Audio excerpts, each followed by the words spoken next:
അതിൻ്റെ ഒരു കാരണമാണ് ഫിനാൻഷ്യൽ ബ്ലോക്കേജ്. ഒരു ജാപ്പനീസ് മാഗ്നറ്റിസ്റ്റിന് ഇതിനെക്കുറിച്ച് പേടിക്കണ്ട.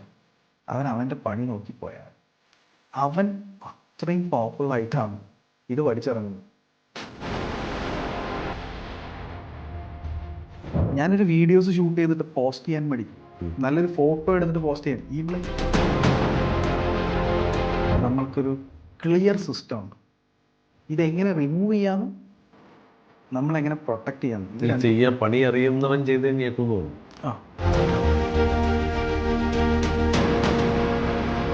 നമുക്ക് നമ്മുടേതായ ഡെയിലി റുട്ടീൻസ് ഉണ്ട്. ഇത് ഫോളോ ചെയ്യാതെ ഒരു ദിവസം കിടന്നുറങ്ങുന്നുണ്ട്. പണി അറിയുമ്പോൾ പണിയും നമ്മൾ ദൂരം നമ്മൾ നിർബന്ധമായിട്ടും അത് ചെയ്ത് പ്രൊട്ടക്ഷൻ ചെയ്തിട്ടേ ചെയ്യൂ.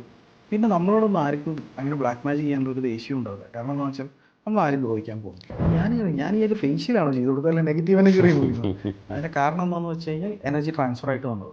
അല്ലേ, ഒരു നെഗറ്റീവ് എനർജി കൂടെ ഉണ്ടെങ്കിൽ പല പോസിറ്റീവ് കാര്യങ്ങളും നടക്കില്ല എന്ന് നമ്മൾ അറിയാം. ചിലപ്പോൾ അതായിരിക്കാം. ഇങ്ങനെ ഒരു നെഗറ്റീവ് എനർജി ഒരാളുടെ ശരീരത്തിൽ പ്രവേശിച്ചിട്ടുണ്ടെങ്കിൽ എങ്ങനെയാണ് അങ്ങ് മനസ്സിലാക്കുന്നത്? ഈ ഇൻ്റർവ്യൂവിൽ വേറൊരു കാര്യം ചോദിക്കാനുള്ളത്, ഈ ബ്ലാക്ക് മാജിക്കിനെ കുറിച്ച് അങ്ങ് ഒരുപാട് കാര്യങ്ങൾ പറയുന്നുണ്ടായിരുന്നു. ഇപ്പം ഈ തെക്കൻ കേരളത്തിലോ ഇങ്ങോട്ടൊക്കെ ആണെങ്കിലും ഈ കുറ്റിയടി സമ്പ്രദായം, അതായത് വളരെ പവർഫുള്ളായിട്ട് ചെയ്തുകൊണ്ടിരിക്കുന്നുണ്ട്. അത് വലിയ ബിസിനസ്സുകാർ പോലും ഇതിൻ്റെ പിന്നിലുണ്ട്. കുറ്റിയടിക്കുക, കൂടോത്രം ചെയ്യുക എന്നൊക്കെ കുറേ സംഭവങ്ങളുണ്ട് ഇതിൻ്റെ. ഇതൊക്കെ എന്തെങ്കിലും ഉണ്ടോ?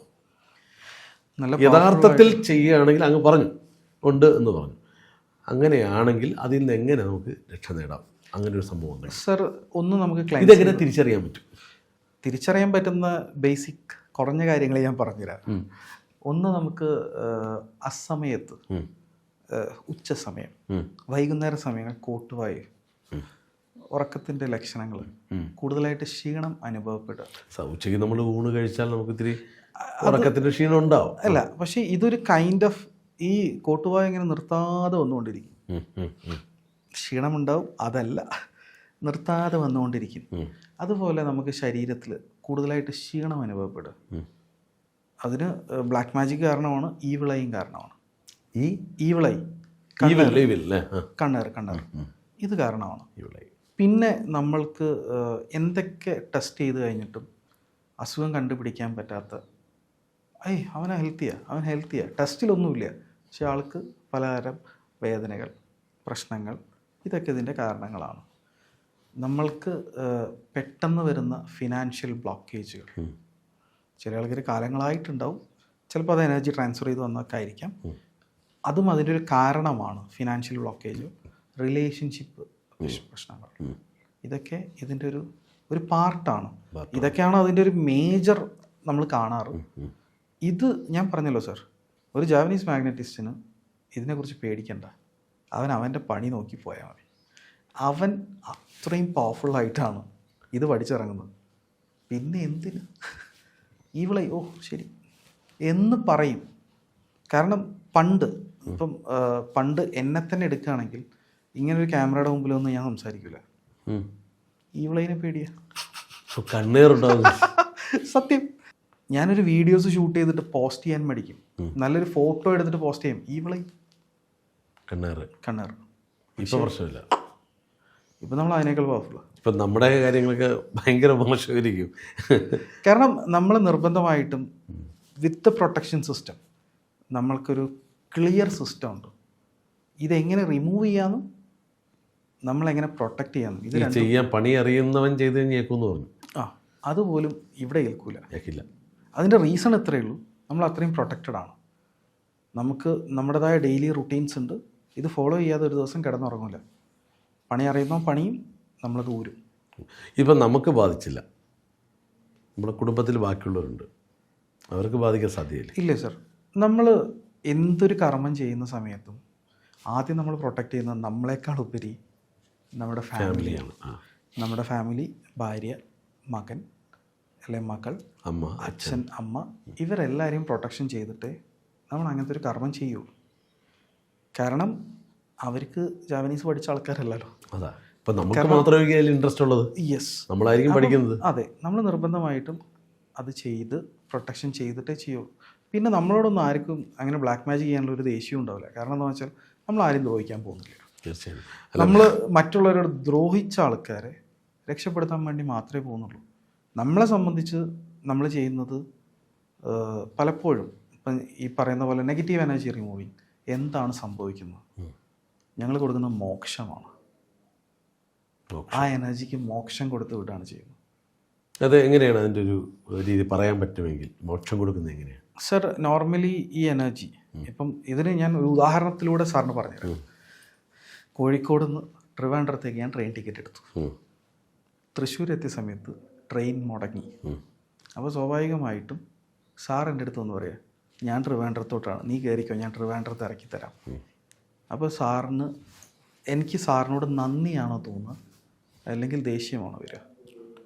സ്വാഭാവികം. യെസ്, യഥാർത്ഥത്തിൽ ഇതാണ് ഇവിടെ നടക്കുന്നത്. മോക്ഷം എന്ന് പറയുന്നത് ഇപ്പം നമ്മളെ പോലെയുള്ള ആൾക്കാരുടെ അടുത്ത് നിൽക്കാനാണ് നമുക്കിഷ്ടം. പക്ഷേ നമ്മൾ നിൽക്കുന്നത് മറ്റൊരു ഏരിയയിലാണ്, മറ്റൊരു ഡയമെൻഷനിൽ പോയിട്ട് നമ്മൾ പെട്ടുപോവാണ്. അവിടുന്ന് അവരെ രക്ഷപ്പെടുത്തി നമ്മൾ റിയൽ ഡയമെൻഷനിലോട്ടാക്കി കൊടുക്കുമ്പോൾ അവർക്ക് സ്വാഭാവികമായിട്ട് നമ്മളോട് നന്ദി ഉണ്ടാവുള്ളൂ, ബ്ലെസ്സിങ്ങേ കിട്ടുള്ളൂ. ഇതാണ് യഥാർത്ഥത്തിൽ നടക്കുന്നത്.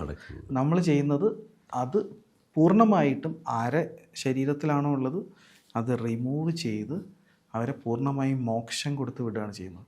അതിന് ഇപ്പോൾ ഞാൻ പലപ്പോഴും പല ആൾക്കാരും ഒരു നെഗറ്റീവ് എനർജി റിമൂവ് ചെയ്തു, ആകെ ക്ഷീണിച്ചു. ഞാൻ ഇന്നലെ ഒന്ന് ചെയ്ത ആളാ. എന്നെ കണ്ടാൽ തോന്നുമോ?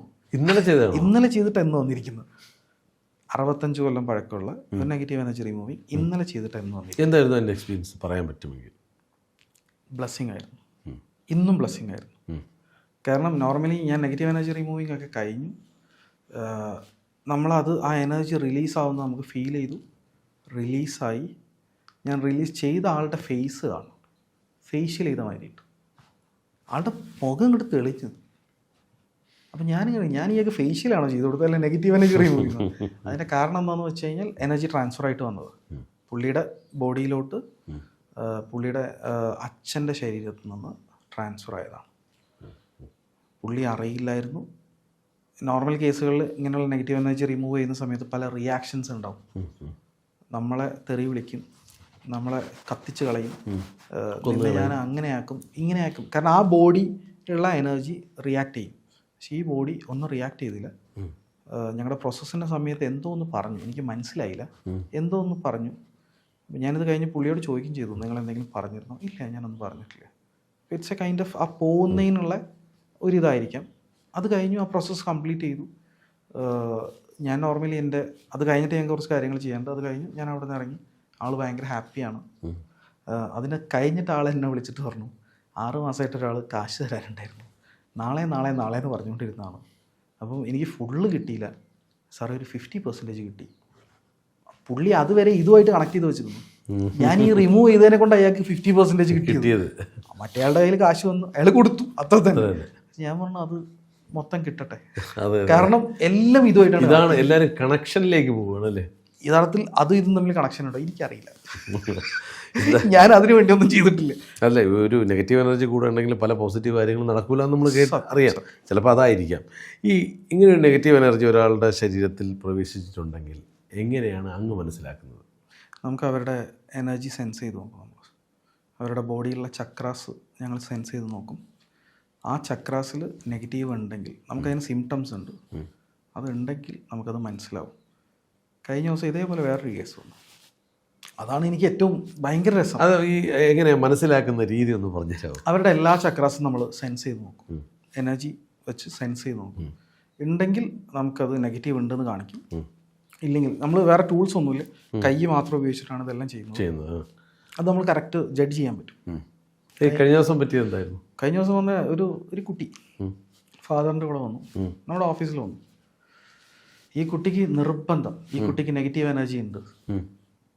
അപ്പം ഞാൻ പറഞ്ഞു നമുക്ക് നോക്കാം. ഞാൻ നോക്കി, ഈ കുട്ടിക്ക് നെഗറ്റീവ് എനർജി ഇല്ല. ഞാൻ ചോദിച്ചു, മോളെ നീ ആരത് പറഞ്ഞത്? അല്ല, എന്നോട് 4 ആൾക്കാർ പറഞ്ഞു അങ്ങനെ ചെയ്യണം ഇങ്ങനെ ചെയ്യണം എന്നൊക്കെ പറഞ്ഞു. അപ്പം ഞാൻ പറഞ്ഞു ഇപ്പം ബോഡിയിൽ നെഗറ്റീവ് എനർജി ഒന്നും കാണുന്നില്ല. അപ്പം എനിക്ക് പിന്നെ തോന്നിയൊരു കാര്യം ഇത്രയേ ഉള്ളൂ, ഇവിടെ എനിക്ക് ചെയ്യാൻ പറ്റുന്ന ഹിപ്നോസിസാണ്. ഞാനൊരിക്കലും എനർജി അല്ല ഉപയോഗിക്കേണ്ടത്, ഇവളുടെ മൈൻഡിൽ നിന്ന് ഈ സാധനം എടുത്തിട്ട് തൂക്കണം. എടുത്തു, ഫുൾ ചെയ്തു. ഞാൻ അവളുടെ ഫാദറോടും പറഞ്ഞു, നിങ്ങളെ മോക്ക് ഒരു കുഴപ്പമില്ല, it's A kind of thought. എടുത്ത് ഒഴിവാക്കി. ആൾക്കൊരു ലവ് ഫെയിലിയർ കുടുങ്ങിയതാണ്. അതിനുശേഷമാണ് എനിക്ക് ഇങ്ങനൊരു ഇത് തോന്നിയത്. പല ആൾക്കാരോട് ചോദിച്ചത്, പല ആൾക്കാരെ നിർബന്ധമായിട്ട് ഇതെന്നെ പറഞ്ഞുകൊണ്ടിരുന്ന സമയത്ത് കുട്ടിക്ക് തന്നെ തോന്നി തുടങ്ങി, നിഴലുകൾ കാണുന്നു, മറ്റേത് വരുന്നു, ഇത് വരുന്നു, രൂപങ്ങൾ കാണുന്നു, ഇങ്ങനെയൊക്കെയുള്ള സംഭവങ്ങൾ. അപ്പം അത് ഒരു ഹിപ്നോ തെറാപ്പി പ്യുവർലി കൊടുത്ത സമയത്ത് ആൾ ഓട്ടോമാറ്റിക്കലി ക്ലിയറായി, ഹാപ്പിയായി പോയി. അതിനുശേഷം അവരുടെ ഫാദർ എന്നെ വിളിച്ചിട്ട് പറഞ്ഞു, സാറേ ഇത് വലിയൊരു ഉപകാരമാണ്. ഞാൻ പല സ്ഥലത്തും പോയിരുന്നു, പല ആൾക്കാരും ഇത് ബിസിനസ്സാക്കാൻ നോക്കി. സാറ് പറഞ്ഞു ഇത് അങ്ങനെ ഒരു സാധനമില്ല, പക്ഷേ സാറത് ചെയ്തു. അതെ, കാരണം അവിടെ നമുക്ക് ചെയ്യാൻ പറ്റുന്ന അവരുടെ മൈൻഡാണ്.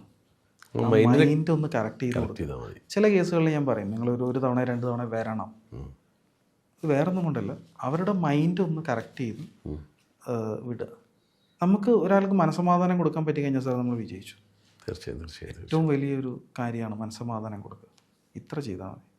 എന്തായാലും ഇത്രയും കാലം എത്ര ടൈം എടുത്തു ഈ ഒരു ലാസ്റ്റ് ഒരു 5 years 5 വർഷമായിട്ട് ഞാൻ ജാവനീസ് പ്രാക്ടീസ് ചെയ്യുന്നുണ്ട്, നന്നായിട്ട് യൂസ് ചെയ്യുന്നുണ്ട്. നമ്മുടെ ലൈഫിൽ ഇൻസ്റ്റൻറ്റ് ചേഞ്ചസ് ഉണ്ടാക്കാൻ ഈ എനർജിക്ക് പറ്റിയിട്ടുണ്ട്. മറ്റുള്ളവരുടെ ലൈഫിലും അത് പറ്റണം. ഇനി എന്തെങ്കിലും ലക്ഷ്യങ്ങളുണ്ടോ? ഇനിയിപ്പം ഇതുവരെ ഞാൻ ഒരു ഘട്ടത്തിലൂടെ പോകുന്നു, അടുത്ത ഘട്ടത്തിൽ എനിക്ക് ഒരുപാട് കാര്യങ്ങൾ ചെയ്യണം, അല്ലെങ്കിൽ ഇന്ന പ്രൊജക്റ്റുകൾ എൻ്റെ മനസ്സിലുണ്ട്, അങ്ങനെ ഇതിന് പറയാൻ പറ്റിയ പ്രൊജക്റ്റുകൾ എന്തെങ്കിലും ഉണ്ടോ? എനിക്ക് ഒരുപാട് ആൾക്കാർക്ക് ഇതിലൂടെ ഹീലിംഗ് കൊടുക്കണമെന്ന് ഭയങ്കര ആഗ്രഹമാണ്. പല ഗ്രൂപ്പ് ഹീലിങ്ങൾ ഞാൻ പറഞ്ഞല്ലോ sir, next October or November we are planning a karmic cleansing program. എല്ലാവർക്കും ആവശ്യമുള്ളതാണ്, പല ഹീലേഴ്സിനും ആവശ്യമുള്ള ഒരു കാര്യമാണ്. അത് നമ്മൾ ചെയ്യുന്നുണ്ട്. അതേപോലെ നമുക്ക് വലിയൊരു വിഷൻ ഉണ്ട് നമ്മുടെ ടീമിന്. പലപ്പോഴും എപ്പോഴെങ്കിലും നിങ്ങൾക്ക് ജീവിതത്തിലൊരു സ്റ്റക്ക് അനുഭവപ്പെടുന്ന സമയത്ത് നിങ്ങൾക്ക് വരാനും താമസിക്കാനും പറ്റുന്നൊരിടം എവിടെയാണ്? അങ്ങനെ ഒരു ഇടം നമ്മൾ ആഗ്രഹിക്കുന്നുണ്ട്. വന്നോളൂ. അതിന് നമുക്ക് ഒറ്റ ആഗ്രഹമേ ഉള്ളൂ, ആ ബൗണ്ടറി കയറുന്നവരെ നിങ്ങളുടെ പേര് അല്ലെങ്കിൽ പൊസിഷൻ ഇതൊക്കെ ഉണ്ടാവും. ആ ബൗണ്ടറി കടന്നു കഴിയുമ്പം ഒന്നുമില്ല. നിങ്ങൾ കൊണ്ടുവരുന്ന വസ്ത്രങ്ങൾ പോലും അവിടെ ലോക്കറിൽ വെച്ചിട്ട് വേണം ഉള്ളോട്ടേക്ക് കയറുക. അവിടെ നിങ്ങൾക്ക് ഒരു നമ്പർ തരും, ആ നമ്പറിൽ മാത്രം നിങ്ങൾ അറിയപ്പെടും. പൊസിഷനിങ് ഇല്ല, ഒന്നുമില്ല. നിങ്ങൾ ജനിച്ച് വീഴുമ്പം എന്തായിരുന്നോ ഞങ്ങൾ തരുന്ന വസ്ത്രമായിരിക്കും നിങ്ങൾ ഉപയോഗിക്കുന്നത്. മനസ്സിലായി. It's A concept. അങ്ങനെ ഒരു കാര്യം. കാരണം മൈൻഡ് ജിമ്മ് പോലുള്ള കാര്യങ്ങൾ നമ്മൾ വിദേശ രാജ്യങ്ങളിലൊക്കെ ഒരുപാട്, പക്ഷേ ഇവിടെ അങ്ങനെ ഒരു കോൺസെപ്റ്റ് ഇല്ലേ.